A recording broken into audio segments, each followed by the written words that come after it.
Patuloy na tumataas ang presyo ng gasolina sa pandaigdigang merkado, kasabay ng pagtaas ng petrolyo ay sumusunod naman agad sa pagtaas ang iba't ibang klase ng bilihin, sapagkat ang lahat ng produkto sa mundo ay pinapagalaw ng mga sasakyan, from point A to point B, na siyang pinapatakbo naman gamit ang gasolina.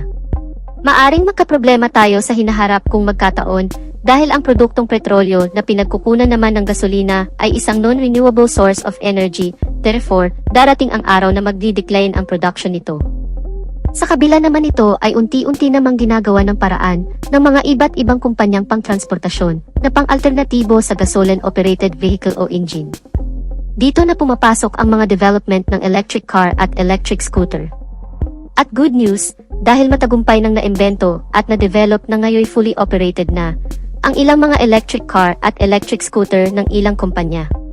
At sa Philippine market nga ay nag-umpisa na ring mag-import ng mga electronic scooters. Napakalaking bintahin nito sa industriya ng transportasyon at maaring mag-iba na ang laro ng ekonomiya sa hinaharap dahil sa malaking development na ito. Ang pag-uusapan natin sa video na ito ay sa larangan ng electric scooter industry. Ang sikat at nangungunang Japanese motorcycle industry na Honda, sa kanilang electric scooter na Honda PCX EF01. Pero bago yan syempre, kung bago ka pa lamang po dito sa aking channel, baka naman kapatid kung pwede ay pakihit ang subscribe at notification bell icon para lagi kang updated sa ating motorcycle news and reviews. Huwag din kalimutan na mag-follow sa ating Facebook page. Noong buwan ng Oktubre, taong 2017, unang nilabas at pinakilala ng Honda Motorcycle Company ang kanilang electronic motorcycle na nooy isang prototype pa lang sa ginanap na Tokyo Motorcycle Show sa bansang Japan. Makalipas ang isang taon, taong 2018 ay naglabas naman agad sila ng isang global version para i-distribute sa iba't ibang bansa sa kadahilanang para masubukan ang nasabing electronic scooter, kabilang na nga ang bansang Pilipinas, particular sa lalawigan ng Romblon na siyang napiling lugar para i-testing ang pinakaunang bersyon ng electric scooter na ito, taong 2019.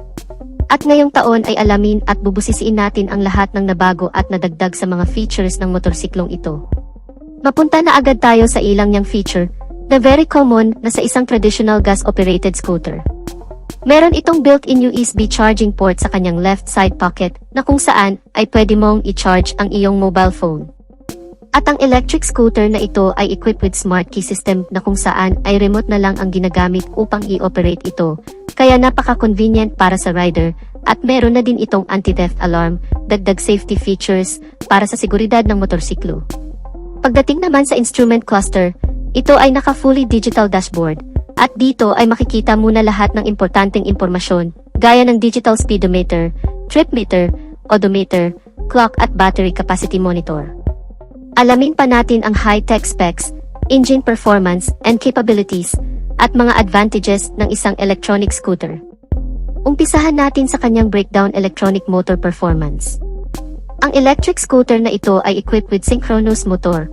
Ang ibig sabihin naman nito ay nagsisynchronize ang pag-ikot at bilis ng mga mechanical construction parts nito at nagkakaisang lumikha ng isang lakas at bilis na nagsisilbing enerhiya para mapaikot ang mga gulong para umabante ang motorsiklo.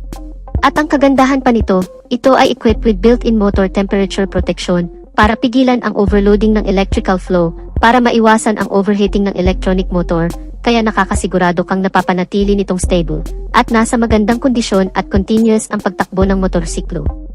At bukod pa dyan, ito ay equipped with APM, ang Interior Permanent Magnetic, isang uri ng heavy-duty electronic motor, dahil ito ay mayroong integrated magnets na naka-built-in at nakaposisyon sa loob ng rotor, na nakakapagbigay ng pambihirang electromagnetic fields na nagpro-provide ng high performance at power sa bagong PCX, at ang electronic motor ng PCX EF01 ay nakakapag-provide ng maximum power na 5.6 horsepower at 5,500 revolution per minute. Mayroon naman itong maximum torque na 18 Nm at 500 revolution per minute. Dito ay mapapansin nyo agad ang kanyang maximum power at torque, kaya ganyan ang performance nito. Dahil ito ay nakadisenyo katulad ng isang 60cc motorcycle, at ito ay ginawa exclusively for home service, panghatid sundo, pangpasok sa trabaho, pang-market at marami pang iba. Ang electric scooter na ito ay hindi applicable sa long rides dahil ito ay nakadesign pang city riding conditions. Ang kagandahan naman ng PCX EF01 ay equipped with 2 removable lithium batteries at mayroon naman itong battery capacity na may kabuuang 21,700 mAh at nakakapag-provide naman ito ng high energy efficiency at high performance. Umaabot naman ang riding distance nito ng around 41 kilometers away bago malobat at meron naman itong power output na 50.4 volts at 20.8 amp hours. At compatible naman ito sa 100 volts AC plug, kaya napaka-convenient ng charging process nito dahil pwede mo itong i-charge direct sa outlet na parang isang mobile phones lang. Ang advantage naman ng removable battery ay pwede itong palit-palitan dahil ito'y detachable.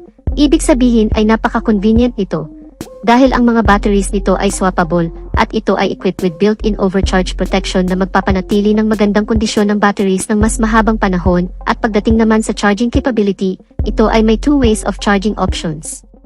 Una, normal charging. Sa pamamagitan naman ito ay pwede mong i-charge ang electric scooter gamit ang kanyang charging cable direct sa outlet at tumatagal naman ito ng 6 hours bago ma-full charge. Pangalawa, fast charging. Sa pamamagitan naman ito, ay pwede mong tanggalin ang dalawang battery sa motorsiklo at ito ay pwede mong i-charge separately gamit ang external charger at ito naman ay mas mabilis na abot lang ng 3 hours bago tuluyang ma-full charge ang battery. Ang kagandahan naman nito, ito ay mayroong 2 riding mode. Una ay ang eco mode. Ito ang nagsisilbing battery saving mode na kung saan ay nakakapagbigay ng mas mahabang riding distance at ito ay applicable sa low speed RPM na may average na 20 to 30 km per hour at ito naman ay umaabot ng approximately 45 km away. Pangalawa ay ang drive mode. Ang power mode o ang high speed RPM ay ang pinakamalakas at pinakamabilis na pagtakbo ng motorsiklo na umaabot ng 60 km per hour at meron naman itong riding distance na 40 km away. Mapunta naman tayo sa body dimensions. Ang PCX EF01 ay may habang 1,960 mm at may lapad naman itong 740 mm at may taas naman itong 1,095 mm at may wheelbase naman itong 1,380 mm at may ground clearance naman itong 132 mm, mayroon naman itong seat height na 760 mm. Ang bigat ng electric scooter na ito ay may kabuuang 144 kilograms. Pagdating naman sa body frame, ito ay naka-double steel cradle type na kung saan ay mayroon itong dalawang tubong nakasuporta magkabilaan at ito ay mas matibay at mas magaan, mas stable at nakakapagbigay ng mas magandang balanse sa motorsiklo sa kahit na anong riding conditions. Pag-usapan naman natin ang suspensions. Sa harapan, ito ay naka-telescopic fork. Sa likuran naman, ito ay mayroong dual shock with aluminum swing arm para sa mas stable at flexible na bouncing comfortable riding experience ng rider.